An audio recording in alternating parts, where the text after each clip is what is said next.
Hello guys, welcome to my channel. My name is Arjun S Pawar. Guys, आज हम लोग Bayes theorem का second part लेके आ रहे हैं। गाइस, आइए समझते हैं क्या है second part. Okay guys, let's see. Guys देखिए, मैं आपसे डिस्कस कर चुका हूँ गाइस बायस थ्योरम के बारे में। आई होप अब आपको समझ में आ गया था कि guys total theorem on probability and A bias theorem में क्या डिफरेंस होता है। ओके, आई होप आपने ये सीखा था कि जो टोटल थ्योरम में हमारे पास जो इतने सारे इवेंट्स होते हैं, उन इवेंट्स में जो हमारे पास नॉन कंडीशंस होती है वो इससे भी हैपनिंग हो सकती है, वो इनसे भी हैपनिंग हो सकती है, यानी वो सब में कॉमन होती है। यानी वो E1 वाले इवेंट में से भी निकल सकती है, वो E2 वाले इवेंट से भी, E3 में से भी एंड EN से भी। Okay guys, and so on. ये नॉन कंडीशंस। जबकि बायस थ्योरम क्या कहती है, जो नॉन कंडीशंस है ना, वो नॉन कंडीशन किससे हैपनिंग करनी है उसकी रिक्वायरमेंट आपको बताता था। ओके गाइस, कोई डाउट तो नहीं कोई जहाँ तक? ओके गाइस, तो गाइस अब समझते हैं उसी पे एक नेक्स्ट क्वेश्चन क्या है guys.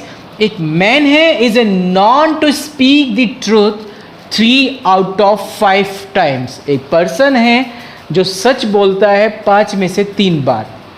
He throws a die, उसने डाई थ्रो की, and the reports that it is a 1। जैसे उसने डाई को थ्रो किया तो उसे अकर हुआ 1, यानी इसने जो रिपोर्ट्स मिली है, कितनी मिली उसने रिपोर्ट दी? 1 की। Find the probability that it is actually 1। हमें किसकी प्रोबेबिलिटी फाइंड करें? हमें उसकी प्रोबेबिलिटी फाइंड करें जब एक्चुअल में 1 आया हो। ओके, वहां से उसकी प्रोबेबिलिटी फाइंड करेंगे। गाइज अब एक बात बताओ, पहला पॉइंट, आपको इस क्वेश्चन में क्या गिवन किया हुआ है? एक छोटी सी लैंग्वेज में उसने बहुत कुछ कंडीशन आपको बता दी। गाइज क्या क्या बताइए, मैं बता देता हूँ आपको। E1 क्या है गाइज आपके पास? जब 1 अकर हो रहा हो। ओके गाइज, ऐसी भी तो कंडीशन हो सकती है, यानी अकर्स क्या हो रहा है गाइज आपको? 1 अकर्स हो रहा हो। ओके गाइज, ऐसी भी तो कंडीशंस हो सकती है गाइज आपके पास कि 1 अकर ना हो रहा हो, यानी E2 इवेंट क्या होगा guys? Does not occur 1। Okay guys, यानी 1 अकर ना हो रहा हो, ऐसे भी तो हो सकता है भाई। जब आप एक डाई को थ्रो करेंगे, थ्रो करने पर 2 केस हो सकते हैं, या तो 1 रिपोर्ट देगा या 1 रिपोर्ट नहीं देगा। तो इट मीन्स गाइज आपके पास 2 इवेंट हो गए, E1 and E2। Non category क्या डिफाइन हुई? जब उस पर्सन ने, एक मैन ने, ठीक है ना, थ्रोज किया अ डाई, जब उसने एक पर्सन ने थ्रो की एक डाई, तो एंड द रिपोर्ट, क्या वो रिपोर्ट्स करता है? क्या रिपोर्ट्स कर रहा है गाइज वो? कि रिपोर्ट्स दैट इट इज 1। कितना मिलता है उसे गाइज? 1 मिलता है। ये नॉन है। जब आपने डाई को थ्रो किया, थ्रो करने पर उसने कहा, आपको जो फाउंड आउट होता है वो फाउंड होता है 1 आना, 1 की रिपोर्ट देना, ये फाउंड हो गया अब आपको। ओके गाइज, तो क्या कह रहा है कि मुझे उसकी प्रोबेबिलिटी बता जब एक्चुअल में 1 आया हो, यानी 1 आया हो जहां पर एक्चुअल में, उसमें से उसकी प्रोबेबिलिटी बता। अब आगे कहानी समझ में गाइस? तो गाइस समझेंगे बात को ध्यान से। गाइस एक बात बताओ, E1 इवेंट की प्रोबेबिलिटी कितनी होगी आपके पास? गाइस एक इवेंट है E1 जिसमें अकर्स हो रहा है 1, ठीक है ना। जब 1 अकर्स हो रहा है तो गाइज एक डाइपर अकर होगा, एक डाइपर अकर होगा तो डाइपर 1 आने की प्रोबेबिलिटी गाइज कितनी हो गई है? 1/6। ओके गाइज, 1 नए आने की प्रोबेबिलिटी कितनी होगी गाइज? 5/6। आई होप ये बात अब आपको क्लियर होगी गाइज। ओके गाइज, अब A आना है। इस A होने की प्रोबेबिलिटी फाइंड करनी किस में से? सबसे पहले E1 के अकर में से, यानी जब E1 हो चुका हो, इसके अकर होने पर A की प्रोबेबिलिटी निकालनी है। जब ये हो चुका, इसके होने पर A की प्रोबेबिलिटी, तो मुझे ये बताओ, E1 के अंदर है 1 अकर, A भी फाउंड हुआ 1, तो यानी जब मैं 1 को अकर कर रहा हूँ 1 में से ही, तो इसका मतलब क्या, मैं सच बोल रहा हूँ कि भाई मुझे E1 था, E1 के अंदर है 1 अकर होना, A भी क्या मांग रहा है कि 1 ही रिपोर्ट कर रहा है, तो यानी बात क्या हो गई? सच हो गई। जब बात सच होगी यानी ट्रूथ होगी, तो ट्रूथ होने की प्रोबेबिलिटी कितनी दे रखी गाइस उसने मुझे? 3/5, यानी 3 out of 5 टाइम्स, यानी 5 में से केवल वो 3 बार सच बोलता है, यानी सच के होने की प्रोबेबिलिटी कितनी दे दी गाइस उसने? 3/5। और जब वो सच नहीं बोलता, क्योंकि E2 E2 में से ए क्या अकर होने की, ए क्या है 1 आने की। E2 कह रहा है कि मेरे अंदर से 1 नहीं आता, तो 1 नहीं आने की प्रोबेबिलिटी कितनी होगी, यानी सच नहीं बोल रहा है। जब वो सच नहीं बोल रहा है तो सच न बोलने की प्रोबेबिलिटी कितनी होगी, 1 में से माइनस कर दो, क्योंकि सच बोलने की 3/5, सच न बोलने की 1 में से 3 माइनस कर दीजिए, तो 1 - 3/5, it means guys 2/5। I hope यहाँ तक बात अब आपको क्लियर हो गई होगी।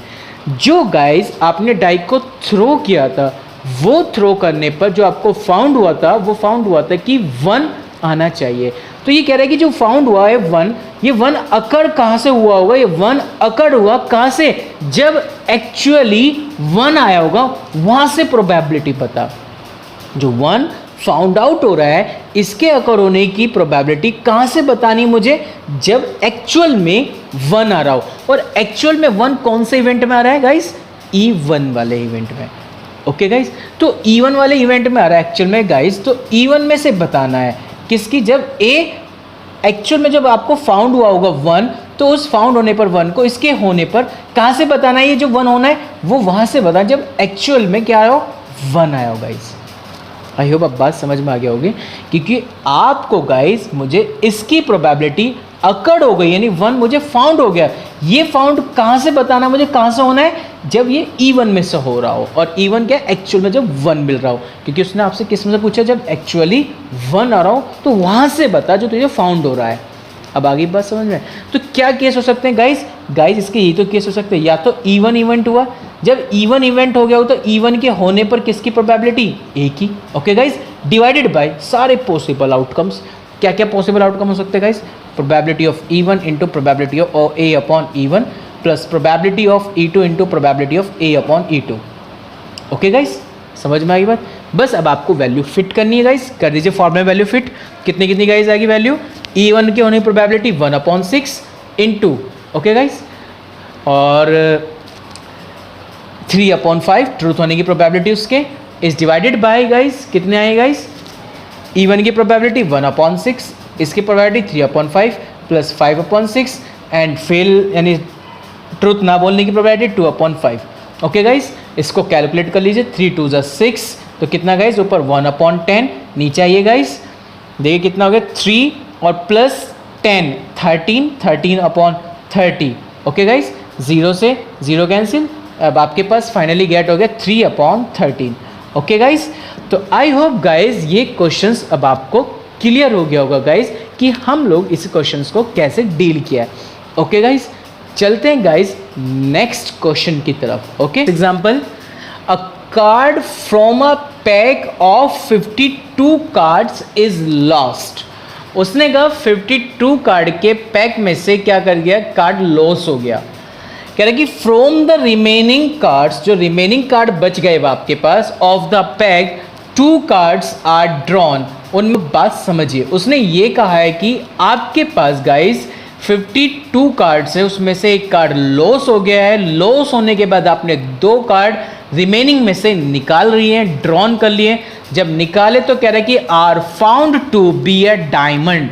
आपको क्या फाउंड हुआ है गाइस, वे जो कार्ड आपने ड्रॉन किए थे रिमेनिंग में से, वे किस चीज के थे गाइस, डायमंड के थे। ओके, तो कह रहा है कि find the probability of the lost card. जो कार्ड लॉस हुआ है, वो कार्ड लॉस होने की मुझे प्रोबेबिलिटी बताओ, वो कहाँ से होना है, बीइंग अ डायमंड। कहाँ से बताना है, जब कार्ड डायमंड का लॉस हुआ हो। ओके, मुझे उसकी प्रोबेबिलिटी बतानी है लॉस कार्ड की, जो लॉस हो रहा है कार्ड वो किस किस का हो रहा हो, डायमंड में से हो रहा हो। आई होप अब आपको यहाँ तक बातें क्लियर होगी होगी गाइस। तो गाइस समझना बात को यहाँ पे बहुत ध्यान से। आपके पास 2 इवेंट है, E1 और E2। पहला गाइस कि जो मिसिंग कार्ड था इज अ डायमंड। ओके, या तो ये हो सकता था, या E2 क्या हो सकता है, missing card is not a diamond, या ये केस हो सकता है। तो आई होप इनमें से एक केस, 2 ही तो इवेंट होंगे। जो कार्ड मिसिंग हुआ होगा या तो वो डायमंड का होगा या वो डायमंड का कार्ड नहीं होगा। ओके गाइस, उसके बाद जो ए है, जो नॉन है, आपने 2 कार्ड ड्रॉन किए, drawn 2 card from the remaining cards. Okay, drawing 2 diamond cards from the remaining cards. I hope guys यहाँ तक अब आपको बात ये क्लियर होगी गाइज। ओके गाइज, गाइज बात समझिए। सबसे पहले उसने क्या कहा कि भाई 52 कार्ड्स थे, उन 52 कार्ड में से एक कार्ड लॉस हो गया। लॉस होने के बाद रिमेनिंग कार्ड में से आपने 2 कार्ड ड्रॉन किए। जो 2 कार्ड ड्रॉन किए जा रहे वे डायमंड के, ये आपको फाउंड हुआ है। फाउंड होने के बाद कह रहे कि मुझे उसकी प्रोबेबिलिटी बता, जब कार्ड जो लॉस हुआ है, वो जो लॉस कार्ड है वो किसका होना चाहिए, डायमंड का होना चाहिए, उसकी प्रोबेबिलिटी बतानी है। अब आई होप अब आपको बात क्लियर होगी गाइस। तो गाइस E1 E2 या तो कार्ड डायमंड का होगा या वो कार्ड डायमंड का नहीं होगा। फाउंड होने वाली कंडीशन क्या है कि जो हमने 2 डायमंड कार्ड निकालें वे किस में से निकालें, रिमेनिंग वाले कार्ड में से निकालें। ओके गाइस, आई होप यहाँ तक बात आपको क्लियर हो गई होगी। रिमेनिंग की स्पेलिंग ठीक कर लेना गाइस, है ना, रिमेनिंग कार्ड्स। ओके गाइस, तो गाइस एक बात बताओ, पहले E1 की प्रोबेबिलिटी गेट कर लेता हूं मैं। E1 क्या है, missing card is diamond. Diamond card कितने होते हैं ये बताओ। आई होप डायमंड के आपको पता है, कार्ड्स की जो पूरी नॉलेज आपको पता है गाइस। जो कार्ड्स होते हैं उसके 4 सूट होते थे। एक होता था डायमंड का, एक होता था हार्ट का, एक होता स्पेड का, एक होता था क्लब का। सब में 13 के 4 सूट्स बनाए गए थे। इसमें भी 13 कार्ड्स, इसमें भी 13 कार्ड्स, इसमें भी 13 कार्ड्स, इसमें भी गाइस 13 कार्ड्स होते हैं। तो गाइस डायमंड है, आपने कहा missing card is a diamond. तो टोटल कार्ड कितने पहले मुझे ये बताओ, 52 कार्ड में से डायमंड के कितने गाइस, 13। तो मुझे सिर्फ किसकी प्रोबेबिलिटी निकाल रहा हूँ, डायमंड आने की प्रोबेबिलिटी बता रहा हूँ। कितनी होगी, 13/52, it means 1/4। Guys E2 diamond ने आने की प्रोबेबिलिटी, भाई आने की प्रोबेबिलिटी 1/4, ने आने की प्रोबेबिलिटी 1 में से माइनस कितना गया गाइस, 3/4। आई होप गाइस ये पॉइंट भी अब आपको क्लियर हो गया होगा। ओके गाइस, गाइस चलते नेक्स्ट पॉइंट की तरफ। गाइस मेरे पास जो फाउंड हो रहा है डायमंड कार्ड, जो मेरे पास फाउंड हो रहे हैं वे 2 डायमंड। तो गाइस जो मुझे 2 कार्ड जो मैंने ड्रॉन किए थे वे रिमेनिंग कार्ड में से ड्रॉन किए थे। जो मुझे फाउंड हुए थे वे कैसे थे, डायमंड के थे। तो गाइस E1 के अकर्ड होने पर ए कार्ड की यानी ए के होने की प्रोबेबिलिटी बतानी है। जब E1 अकर्ड हो गया हो तो उसके अकर होने पर ए की प्रोबेबिलिटी। E1 क्या है, मिसिंग अ कार्ड डायमंड। ए क्या है, जब कार्ड मिसिंग हो रहा है वो भी किसका है, वे जो कार्ड निकाले जा रहे हैं वे भी डायमंड के निकाले जा रहे हैं। तो गाइस एक कार्ड क्या हो चुका है, मिसिंग हो चुका है। वो भी किस चीज़ का मिसिंग हुआ है, डायमंड का मिसिंग हुआ है। तो मुझे किसकी प्रोबेबिलिटी निकालनी है, डायमंड के होने की प्रोबेबिलिटी निकालनी है जब एक कार्ड क्या हुआ होगा, मिसिंग हुआ होगा। तो डायमंड कितने होते हैं गाइस, 13 होते हैं। उसमें से एक कार्ड क्या हुआ गाइस, मिसिंग हो गया। कितने रह गए गाइस, आई होप 12। पूरे कार्ड में भी तो मिसिंग हुआ होगा, 52 कार्ड्स पूरे थे ना, उसमें से भी तो एक कार्ड क्या होगा, मिसिंग। तो कितने रह गए होंगे गाइस, 51। तो गाइस E1 के अकड़ होने पर ए की प्रोबेबिलिटी जो हम फाइंड करेंगे गाइस, वो कैसे फाइंड करेंगे, बहुत सिंपल। क्या है गाइस, गाइस ये है कि मुझे बताओ जो कार्ड मिसिंग हुआ था वो किस चीज़ का था, डायमंड का था। मिसिंग कार्ड किसका था, वो डायमंड का। तो डायमंड का कार्ड मिसिंग कर दे, कितने रह गए, 12 अपॉन पॉसिबल आउटकम कितने रह गए गाइस, 51। एक कार्ड ड्रॉन हो गया, ठीक है, डायमंड होने की प्रोबेबिलिटी में। दूसरा कार्ड ड्रॉन किया गया, जब मैं दूसरा कार्ड ड्रॉन किया जाएगा तो एक कार्ड मैंने ड्रॉन कर दिया, उसके होने की प्रोबेबिलिटी 12/51। दूसरे कार्ड के ड्रॉन होने की प्रोबेबिलिटी 11/50। जब कुछ कंडीशन नहीं लिखी हुई होती है हम वहाँ पर क्वेश्चन को विदाउट रिप्लेसमेंट का क्वेश्चन लेके चलते हैं। ओके गाइस, तो आई होप ये बात अब आपको क्लियर हो गई होगी गाइस। ओके गाइस, ये पॉइंट क्लियर है। तो गाइस ये थी इसकी क्वालिटी। ओके गाइस, अब या दूसरा केस क्या हो सकता है गाइस, जो ए है वो तब गाइस आपको गेट हो रहा होगा कि जब E2 अकर्ड हो गया हो। E2 के अकर्ड होने पर किसकी प्रोबेबिलिटी फाइंड करनी हो गाइस, आपको ए की प्रोबेबिलिटी फाइंड करना हो। और E2 क्या है गाइस, मुझे ये बताइए, E2 क्या है आपके पास, E2 वो है जिसमें मिसिंग कार्ड डायमंड का नहीं है। जब मिसिंग कार्ड डायमंड का नहीं है पर मिसिंग हो रहा है, कार्ड पर मिसिंग तो हो रहा है पर वो डायमंड का नहीं है, इसके अकॉर्ड होने पर मुझे 2 कार्ड जो रिमेनिंग रह गए हैं, जो कार्ड रह गए थे रिमेनिंग, उनमें से जब मैंने 2 कार्ड ड्रॉन किए हैं वे डायमंड के हैं। पर ये मना कर रहा है कि मेरे अंदर डायमंड का कोई नहीं है। तो ठीक है ना, तो जब नहीं है तो इसका मतलब क्या है, मुझे डायमंड होने की प्रोबेबिलिटी निकालनी। क्यों निकालनी है? क्योंकि इसमें कार्ड वो जो मिसिंग हुआ है वो डायमंड का नहीं है। तो इसका मतलब डायमंड होने की प्रोबेबिलिटी कितनी होगी गाइस? 13 अपॉन कितना गाइस? 51 इंटू 12 अपॉन 50, क्योंकि कार्ड तो मिसिंग हो रहा है, कार्ड वो मिसिंग है। डायमंड को टोटल कितना रखा? 13। क्यों? क्योंकि वो कार्ड डायमंड का नहीं है। तो डायमंड होने की प्रोबेबिलिटी फाइंड करनी थी मुझे, तो क्योंकि जो वे 2 कार्ड निकाले जा रहे हैं वे डायमंड के निकाले जा रहे हैं। तो गाइस डायमंड होने की प्रोबेबिलिटी 13 अपॉन 51, डायमंड दूसरे कार्ड ड्रॉ करने की प्रोबेबिलिटी 12 अपॉन 50। आई होप 51 और 50 क्लियर हो गए हो, क्योंकि कार्ड तो लॉस हो रहा है, वो डजेंट मैटर, ठीक है ना। इस वाली रिक्वायरमेंट के अकॉर्डिंग वो कार्ड क्या है? मिसिंग तो है, पर यहाँ पर वो क्या क्या कहना चाह रहा है? यहाँ पे वो कार्ड ये कहना चाह रहा है कि वो कार्ड डायमंड का नहीं है। तो इसलिए हमने पूरे की पूरी डायमंड की क्वांटिटी को यूज़ किया है। ओके गाइस, अब उसकी जो लास्ट में रिक्वायरमेंट आई है, उसने ये कहा गाइस आपको कि जो मिसिंग कार्ड है, जो लॉस कार्ड होगा, उस लॉस कार्ड की प्रोबेबिलिटी पता कहाँ से? जब वो एक डायमंड का हो। कहाँ से था? नहीं, जब वो एक डायमंड का हो। यानी गाइस आपने जो वे 2 कार्ड ड्रॉन किए थे, जो आपको फाउंड हुए थे, वो कहाँ से बताने? जब कार्ड मिसिंग हो रहा हो, किस में से? डायमंड में से मिसिंग हो रहा हो। तो वो कौन सा इवेंट है? इवन ही तो इवेंट है।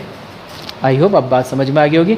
भाई मुझे जो कार्ड जो मुझे नॉन कैटेगरी थी, वो ये फाउंड हो रहे थे जब 2 कार्ड क्या थे आपके पास ड्रॉन किए गए थे रिमेनिंग कार्ड में से, ये वे कार्ड थे जो डायमंड के थे, ठीक है ना। वो कह रहा है इसका जब अकर होने पर, ये जब अकड़ हो गया तो कहाँ से अकड़ करना है? उसकी प्रोबेबिलिटी उसने बता दी है, E1 में से अकड़ करना है। कहाँ से अकड़ करना होगा इसे? E1 में से अकड़ करना होगा। आई होप ये बात अब आपको क्लियर होगी। तो क्या क्या पॉसिबल आउटकम हो सकते हैं गाइज इसके, तो बता दीजिए। आई होप ये लाइन अब आपको क्लियर हो गई होगी गाइज कि ए के अकड़ होने पर E1 की प्रोबेबिलिटी, क्योंकि जो ये ए है वो कहाँ से अकड़ करवा रहा है? E1 में से करा रहा था। ओके, तो E1 को अकड़ होने की probability of E1 into probability of A upon E1. All possible outcome, probability of E1 into probability of A upon E1 plus probability of E2 into probability of A upon E2. Okay guys, I hope यहाँ तक बात clear हो गई होगी। Guys calculation work रख के solution कर लीजिए। प्रोबेबिलिटी ऑफ E1 कितनी गाइस? 1/4। E1 के अकॉर्ड होने पर A की probability guys 12/51, 12/51 guys 11/50 is divided by E1 होने की probability guys 1/4 and 12/51 into 11/50 plus E2 होने की प्रोबेबिलिटी गाइस 3/4 और E2 के अकॉर्ड होने पर A की probability 13/51 into 12/50। Okay guys, calculate do your self करके इसका आंसर गेट कर लेंगे। आई होप गाइज अब ये क्वेश्चन आपको क्लियर हो गया होगा गाइज। इस क्वेश्चन बस इतनी बात की रिक्वायरमेंट रखी गई थी कि 52 कार्ड में से एक कार्ड को लॉस किया गया है। लॉस होने के बाद आपने क्या कहा, जो रिमेनिंग कार्ड थे उन रिमेनिंग कार्ड में से आपने 2 कार्ड ड्रॉन किए। जो वे 2 कार्ड ड्रॉन किए जाने में गाइज डायमंड के हैं, तो हमें उसकी प्रोबेबिलिटी बता, जब कार्ड जो लॉस हुए थे वे डायमंड के ही थे, हमें उसकी प्रोबेबिलिटी बतानी थी। तो आई होप अब गाइज अब आपको ये पूरा सिस्टम समझ में आ गया होगा कि यहाँ पे बायस क्यों लगाई, क्योंकि जो तुमने 2 कार्ड ड्रॉन किए ना वो उसने बता दिए कि वे नॉन में आ गए, वे डायमंड के हुए, ठीक है। और भी कह रहा है कि जो तुमने डायमंड निकाला ना उसमें से जो कार्ड लॉस हो रहा है वो कहाँ से बतानी, वो वहाँ से बतानी जब कार्ड क्या हुआ होगा, डायमंड का लॉस हुआ होगा, उनमें से बतानी है। आई होप अब आपको बातें क्लियर हो गई होगी कि हम लोग बायस थ्योरम कैसे अप्लाई कर रहे हैं। ओके गाइस, चलते एक और नेक्स्ट एग्जांपल की तरफ guys. Bag first contains 3 red and 4 black balls and bag second contains 4 red and 5 black balls. Guys आपके पास 2 बैग है, bag first and bag second. Okay guys, bag first में उसने आपको कहा guys 3 red and guys 4 black. Okay, अब क्या कह रहा है गाइस नेक्स्ट में, बैग सेकंड में क्या कहा गाइस उसने, बैग सेकंड में उसने कहा गाइस आपको 4 red and guys 5 black. Okay guys, तो गाइस अब उसके आगे क्या कंडीशन कह रहा है कि 1 ball is transferred from bag first to bag second. Ball क्या की जा रही है, ट्रांसफर की जा रही है फ्रॉम फर्स्ट बैग से सेकंड बैग की तरफ। And then ball is drawn from bag second. Transfer करने के बाद जो बॉल निकाली जाएगी वो बैक सेकंड से निकाली जाएगी। जब आपने ट्रांसफ़र कर दिया उसके बाद जो बॉल निकाली जानी है, उसने कहा कि and then ball is drawn from bag second. कौन से बैक से निकालनी होगी? तब सेकंड बैक से निकालनी होगी। तो कह रहे जो बॉल तुमने वहाँ से ड्रॉन की है वो बता रहे the ball so drawn is found to be red in colour. जो बॉल आपने ड्रॉन की थी बैक सेकंड से वो बताई कौन से कलर की है? रेड कलर की है। ओके, तो कह रहा है कि find the probability that the transferred ball is black. तो मुझे किसकी प्रोबेबिलिटी बतानी है? मुझे उस बॉल की प्रोबेबिलिटी बतानी है जो मुझे बॉल ड्रॉन की है वो कहाँ से निकालनी है? ब्लैक में से निकालनी है। ओके, तो यानी आपके पास दो इवेंट होने वाले गाइस। या तो बॉल रेड बॉल ट्रांसफ़र की गई होगी फ्रॉम बैक फर्स्ट से बैक सेकंड की तरफ, या बॉल ब्लैक ट्रांसफ़र की गई होगी कहाँ से? फ्रॉम बैक फर्स्ट से बैक सेकंड की तरफ। क्योंकि मुझे उस बॉल की प्रोबेबिलिटी बतानी है जो ट्रांसफ़र की गई थी बॉल, कौन सी? ब्लैक बॉल ट्रांसफ़र की जा रही हो। जहाँ ब्लैक बॉल ट्रांसफ़र की जा रही थी उसकी प्रोबेबिलिटी बतानी है। ओके गाइज, आई होप अब आपको बात समझ में आ रही होगी गाइज, मैं क्या समझाने की कोशिश कर रहा हूँ। ओके गाइज, तो गाइज यहाँ बताइए दो इवेंट है गाइज अब आपके पास, है ना। पहला इवेंट इवन क्या है? जब आपके पास रेड बॉल हो, red ball is transferred from bag first to bag second, and E2 क्या है guys? Black ball transfer from bag first to bag second. ए क्या है? जो ड्रॉन हुई है बॉल, ड्रॉन रेड बॉल। कौन सी बॉल ड्रॉन हो रही है गाइस? रेड बॉल ड्रॉन हो रही है गाइस। ओके, तो गाइस पहला पॉइंट क्या है गाइस? ट्रांसफर हो रही है ना बॉल। फिलहाल तो अभी मुझे बैक फर्स्ट से बात करनी पड़ेगी, भाई बैक फर्स्ट में कितनी रेड बॉल है, बैक सेकंड में कितनी रेड बॉल है, ठीक है ना। तो बैक फर्स्ट में बात कर रहा हूँ गाइस, क्योंकि बैक फर्स्ट से सेकंड में ट्रांसफर की जा रही, तो इट मीन्स कि सबसे पहले मुझे बैक फर्स्ट को ही चेक करना होगा कि बैक फर्स्ट में रेड बॉल होने की प्रोबेबिलिटी कितनी है। रेड बॉल होने की प्रोबेबिलिटी गाइस कितनी है कि 3/7, क्योंकि ऑल पॉसिबल 7, फेवरेबल 3, प्रोबेबिलिटी कितनी होगी guys? 3/7।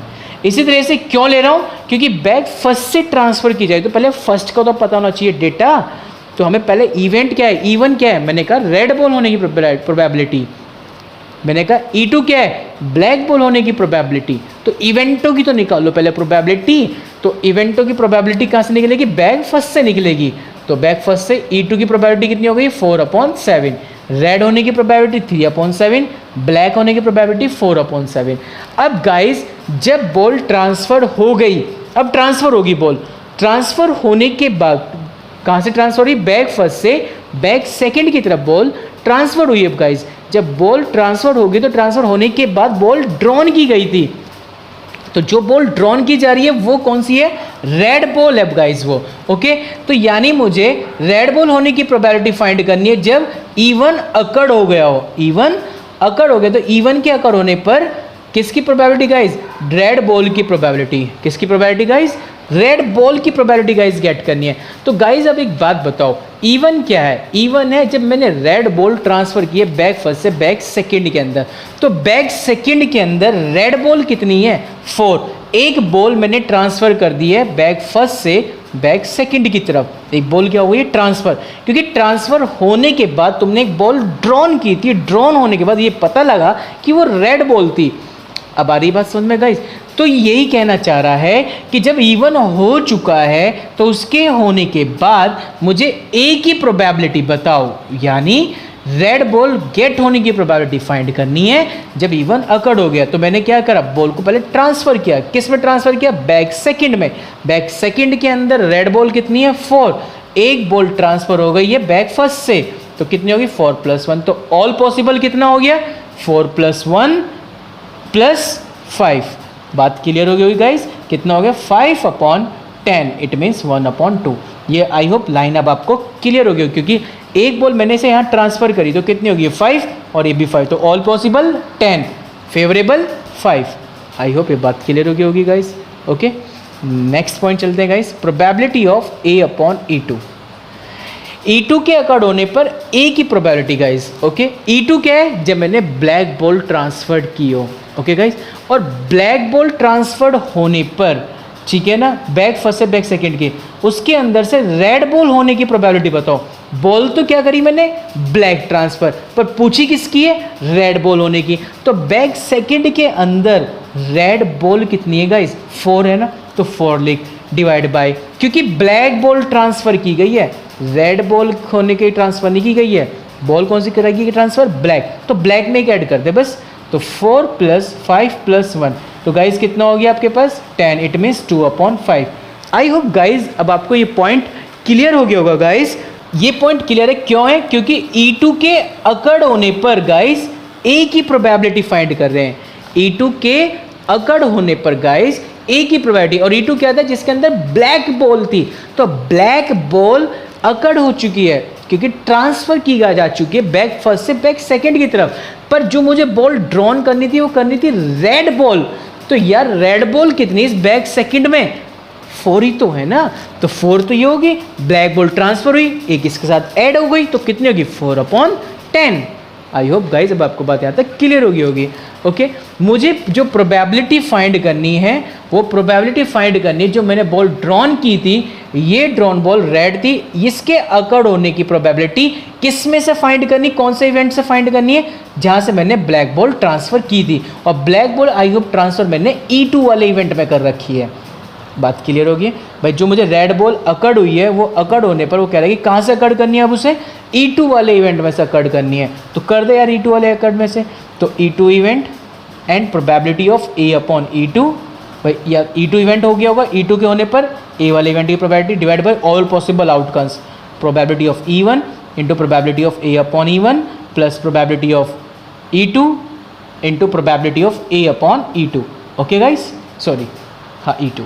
Okay guys, I hope यहाँ तक बात क्लियर होगी गाइस। इसमें वैल्यू पुट कर दीजिए, वैल्यू पुट करेंगे। प्रोबेबिलिटी ऑफ E2 कितनी है गाइस? अब आपके पास 4/7 into probability of A/E2 guys आपके पास आ गई 2/5।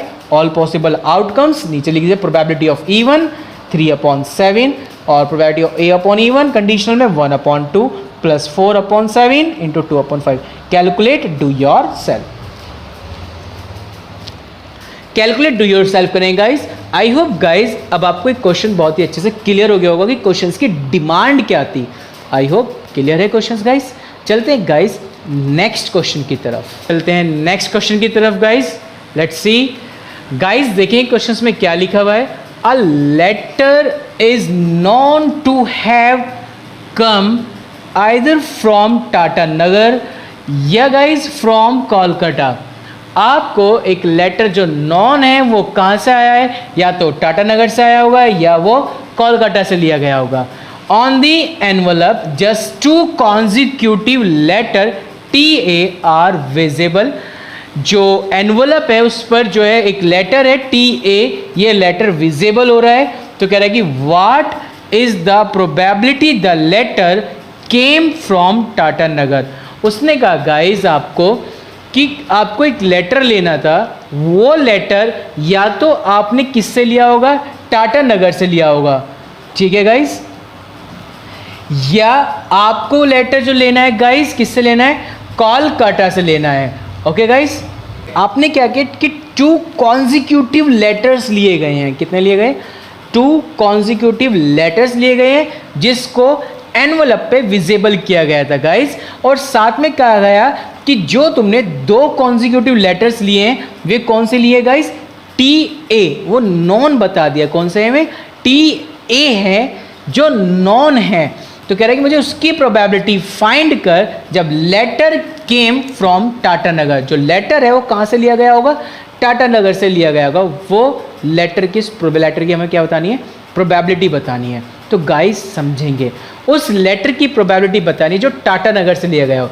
गाइस 2 इवेंट हो गए, या तो लेटर हैज़ कम किससे आया होगा गाइस? टाटा नगर से, या हैज़ कम किससे आया होगा गाइस? वो कोलकाता से। 2 ही जगह से आ सकता है। यानी गाइस 2 इवेंट हो गए आपके पास। इवेंट E1, ठीक है, letter has come from Kolkata E2 event letter has come from Tatanagar, कोई भी यूज़ कर लीजिए स्टार्टिंग में as your choice. Okay guys, जो आपके पास लेटर विजिबल हो रहा है उसने बताया कि 2 कॉन्जिक्यूटिव लेटर, आपने कितने कॉन्जिक्यूटिव लेटर लिए? 2 कॉन्जिक्यूटिव लेटर्स, उसने बता रखा आपको कितने लेटर ले रखे आपने? 2 consecutive letters TA are visible on envelope. किस पे हो रहा है गाइज? वो एनवलप पे हो रहा है। ओके, विजिबल क्या है? TA जो लेटर लिए गए हैं वो एनवलप पर विजिबल है। ओके गाइज, यहाँ तक बात क्लियर हो गई है। अब गाइज मुझे बताओ, आपको जो लेटर चूज करना था, सेलेक्ट करना था, या तो वो कोलकाता से सेलेक्ट करता या वो मैं टाटा नगर से सेलेक्ट करता, तो उस लेटर के सेलेक्ट होने की प्रोबेबिलिटी E1 वाले इवेंट से कितनी हो गई ये बताओ भाई। टाटा नगर से गेट करने की प्रोबेबिलिटी 1/2, कोलकाता से गेट होने की प्रोबेबिलिटी 1/2, टाटा नगर से गेट होने की प्रोबेबिलिटी भी 1/2। आई होप यहाँ तक बात अब आपको क्लियर होगी गाइज। अब आपको प्रोबेबिलिटी फाइंड करनी है कोलकाता में से। जब कोलकाता वाला इवेंट हो चुका, इसके अकॉर्ड होने पर TA के विजिबल होना है ऑन दी एनवलप पर, उसकी प्रोबेबिलिटी फाइंड करनी है, यानी TA की प्रोबेबिलिटी फाइंड करनी है। किसके अकॉर्डिंग? जब E1 अकड़ हो चुका है तो E1 के अकड़ होने पर A की प्रोबेबिलिटी, देखो गाइस कैसे फाइंड करेंगे, पहले पॉइंट समझो। A क्या है? E1 क्या है? कोलकाता, ठीक है, कोलकाता। पहले बात समझेंगे, पेयर बनाओ, कितने पॉसिबल आउटकम हो सकते हैं, क्योंकि जब E1 अकड़ हो गया, E1 क्या था? कोलकाता था, उसके होने पर उसके अंदर से TA होने की प्रोबेबिलिटी बतानी है, यानी TA जो लेटर है वो कितनी बार आ सकता है और उसके पॉसिबल आउटकम्स कितने बन सकते हैं। क्यों? क्योंकि जो आपने लेटर्स निकाले हुए 2 कॉन्जिक्यूटिव लेटर्स निकाले, यानी एक के बाद एक, तो यानी T और A, एक लेटर हो गया तुम्हारे पास भाई। T पहले T निकला फिर A निकला, तो 2 कॉन्जिक्यूटिव लेटर्स आपने ड्रॉन किए यहाँ से। आई होप अब आपको बातें क्लियर होगी, क्योंकि 2 कॉन्जिक्यूटिव लेटर्स निकाले जा रहे हैं एक के बाद एक गाइस। ओके, तो देखो पेयर बनाते कैसे बनाए गाइस। पॉसिबल आउटकम्स के पहले CA आ सकता है, ध्यान से समझना गाइस, फिर AL आ सकता है, ठीक है ना। लिखते चलो, पहले आपने क्या बनाया? CA, ठीक है, उसके बाद फिर क्या बनाया? AL, ठीक है, उसके बाद LC, उसके बाद CU, उसके बाद UT, उसके बाद TT, उसके बाद TA। आई होप गाइस कितने बन गए होंगे? 7 बन गए होंगे। CA 1, AL 2, LC 3, CU 4, UT 5, TT 6 and TA 7। कितने हो गए गाइस? 7 हो गए। आई होप ये बात अब आपको क्लियर होगी गाइस। ओके, इनमें से कोलकाता में से 2 कॉन्जिक्यूटिव लेटर्स T और A कितनी बार आ रहे हैं? केवल एक ही तो बार आ रहा है, TA, केवल ये लिखा हुआ है। एक ही बार तो निकल सकता है कॉन्जिक्यूटिव में, और कितनी बार तो निकल सकता है। तो E1 के अंदर से TA लेटर के होने की जो प्रोबेबिलिटी होगी गाइस वो कितनी होगी? 1/7। आई होप यहाँ तक बात अब आपको क्लियर होगी गाइस, ठीक है गाइस। कोई डाउट हो तो बताइए यहाँ तक। उसके बाद गाइस प्रोबेबिलिटी ऑफ A/E2। अब E2 के अंदर, E2 कौन सा? टाटा नगर। टाटा नगर हो चुका, टाटा नगर के होने पर उसके अंदर TA के होने की प्रोबेबिलिटी, और TA क्या है? 2 कॉन्जिक्यूटिव लेटर्स है। तो बनाते हैं टाटा नगर को, सेम ये रूल्स बनाते हैं। टाटा नगर, इसके पॉसिबल देखते हैं। पहला पॉइंट TA, दूसरा पॉइंट AT, तीसरा पॉइंट TA, चौथा point AN, 5th point NA, 6th point AG, 2nd point GA and 7th point AR। 8 point AR। Okay guys, तो गाइस अब ये देखिए TA जो लेटर है वो कितनी बार विजिबल हो रहा है? 1 and 2। I hope 2 bar visible है। कितने पॉसिबल आउटकम्स बन गए? 8। तो कितने की probability? 2/8। It means 1/4। I hope guys यहाँ तक अब आपको बात क्लियर हो रही होगी गाइस। अब आपको जो प्रोबेबिलिटी फाइंड करनी थी, जो 2 कॉन्जिक्यूटिव लेटर्स आपको मिले थे, उन लेटर में से बताना जो टीए लेटर आपको चाहिए वो कहाँ से चाहिए, टाटा नगर से चाहिए। यानी गाइस आपको टाटा नगर से गेट करने हुए टीए लेटर जो आपने फाउंड किए, जो तुमने 2 कॉन्जिक्यूटिव लेटर्स ड्रॉन किए थे, इसके होने पर कहाँ से निकालने उसे, E1 के अंदर से निकालने। निकाल दे सारे पॉसिबल आउटकम्स, क्या क्या पॉसिबल होंगे भाई, probability of E1 into probability of A upon E1 is divided by all possible outcome probability of E1 and probability of E1 plus probability of E2 into probability of A upon E2। I hope guys यहाँ तक आपको बातें clear हो गई होंगी। तो guys अब आपको करना क्या है, सभी वैल्यूज़ आपको बोर्ड पे दिख रही हैं, उन वैल्यूज़ को केवल इस फॉर्मूले में चिपकाना है और सीधा आंसर लिखना है। आई होप अब गाइज ये अब आपको क्वेश्चंस क्लियर होगा। गाइज इस क्वेश्चंस में रिक्वायरमेंट क्या थी, उसने कहा था भाई एक टीए लेटर है, वो टीए लेटर क्या है, कॉन्जिक्यूटिव 2 लेटर निकाले गए थे, टी और ए, 2 कॉन्जिक्यूटिव थे, यानी टी फिर ए निकाले गए कॉन्जिक्यूटिव में से ही है। और वो लेटर जो निकाला जा रहा है या तो कोलकाता में से निकाला जाएगा या वो टाटा नगर में से निकाला जाएगा। यानी 2 इवेंट हो गए, या तो वो लेटर किससे आ सकता है, जो लेटर आप लिख रहे हैं वो लेटर या तो किससे आ सकता है, कोलकाता से, या वो लेटर किससे आ सकता है, टाटा नगर से आ सकता है। 2 इवेंट तो ये बन गए। जो आपने लेटर ड्रॉन किए हैं वे कॉन्जिक्यूटिव लेटर ड्रॉन किए जा रहे हैं, वो भी कौन से हैं, टी ए लेटर है जो विजिबल हो रहे हैं एनवलप पर, उसे आपने ए कह दिया। तो गाइस सबसे पहले हमने टाटा नगर और कोलकाता को चूज करने की प्रोबेबिलिटी निकाली, क्योंकि 2 ही केस हो सकते हैं, तो कोलकाता से या टाटा नगर से, तो उनके चूज होने की प्रोबेबिलिटी 1/2 होगी। उसके बाद E1 जब अकड़ हो गया, यानी आपको कोलकाता अकड़ हो गया, तो कोलकाता के अंदर से TA के विजिबल होने की प्रोबेबिलिटी गेट की हमने ऑन द एनवलप पर। ओके गाइस, तो कैसे किया, पहले कोलकाता को लिखा, कोलकाता से पेयर बनाने शुरू किए, इससे यहाँ से पॉसिबल आउटकम्स बताए कि सबसे पहले हमने CA, फिर AL, फिर LC, फिर CU, फिर UT, फिर TT, फिर TA, तो टोटल बन गया था 7।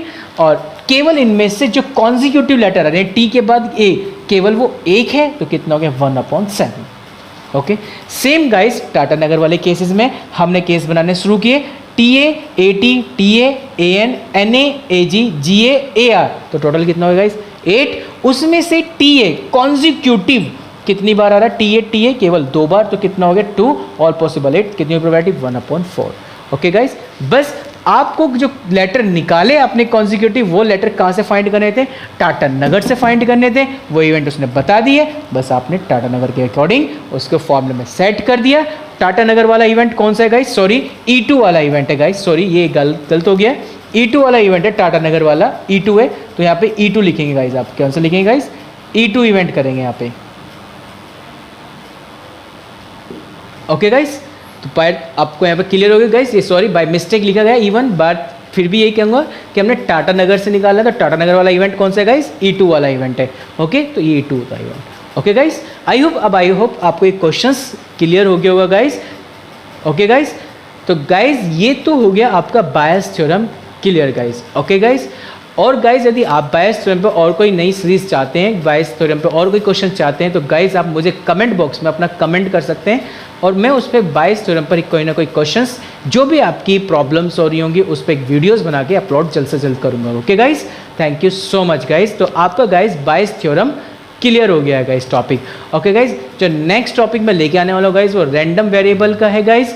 Okay, random variable and probability distribution है, उसमें केवल इसकी थ्योरम की केवल डेफिनेशन रह गई गाइज, क्योंकि इसमें से मीन और वेरिएंस को डिलीट कर दिया गया है एंड बाइनोमियल डिस्ट्रीब्यूशन को भी खत्म कर दिया गया गाइज, यानी इज द लास्ट टॉपिक रह गया guys random variable and probability distribution, जिसमें केवल हम लोग गाइज थ्योरी पर वर्क करेंगे।